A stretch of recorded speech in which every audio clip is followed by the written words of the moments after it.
আসসালামু আলাইকুম। Princess Diana সম্পর্কে জানে না এমন কেউ নেই। কিন্তু আজকে আমরা নতুন করে জানব নতুন প্রজন্মের জন্য। প্রিন্সেস ডায়না হৃদয়ের রাজকুমারী। প্রিন্সেস ডায়না, যার পুরো নাম ডায়না ফ্রান্সেস স্পেন্সার, ছিলেন ব্রিটিশ রাজপরিবারের এক অবসরণীয় ব্যক্তিত্ব এবং বিশ্বজুড়ে কোটি মানুষের ভালোবাসার পাত্রী। তিনি ছিলেন Prince Charles the Prince of ওয়েলসের প্রথম স্ত্রী এবং প্রিন্স উইলিয়াম ও প্রিন্স হ্যারির মাতা। তার সৌন্দর্য, মানবদরদী কর্মকাণ্ড এবং গণমাধ্যমের সাথে জটিল সম্পর্কের কারণে তিনি তার সময়ের সবচেয়ে বিখ্যাত নারীদের একজন হয়ে উঠেছিলেন।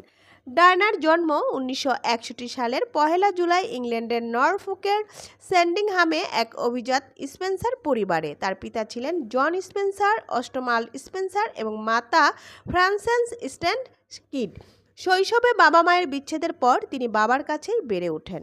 ডায়না প্রাতিষ্ঠানিক শিক্ষায় খুব একটা উজ্জ্বল না হলেও তার মমতা ও সহানুভূতিশীল স্বভাবের জন্য পরিচিতি ছিলেন।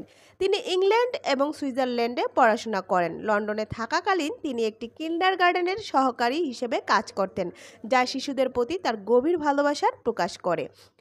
1981 সালে 29 জুলাই লন্ডনের সেন্ট পলস ক্যাথেড্রালে এক জাঁকজমকপূর্ণ অনুষ্ঠানের মাধ্যমে ডায়না প্রিন্স চার্লসের সাথে বিবাহ বন্ধনে আবদ্ধ হন।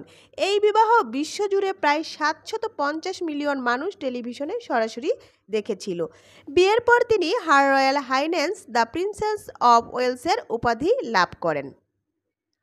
তাদের সংসারে দুই পুত্রের জন্ম হয় 1982 সালে প্রিন্স উইলিয়াম এবং 1984 সালে প্রিন্স হ্যারি। ডায়না তার সন্তানদের যথাসম্ভব স্বাভাবিক জীবন দেওয়ার চেষ্টা করতেন, যা রাজকীয় প্রথা থেকে অনেকটাই ভিন্ন ছিল। প্রিন্সেস ডায়না কেবল তার রাজকীয় ভূমিকার জন্য পরিচিত ছিলেন না, বরং তিনি তার মানবিক কর্মকাণ্ডের মাধ্যমে বিশ্ববাসীর হৃদয়ে জয় করে নিয়েছিলেন।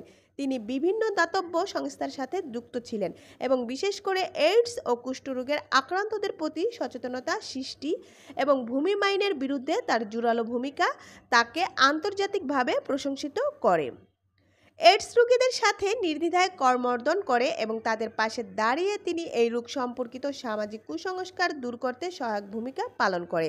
অ্যাঙ্গোলা এবং বসনিয়ার মতো যুদ্ধবিধ্বস্ত অঞ্চলে ভূমি মাইন অপসারণের জন্য তার প্রচারণা বিশ্বজুড়ে আলোড়ন সৃষ্টি করেছিল।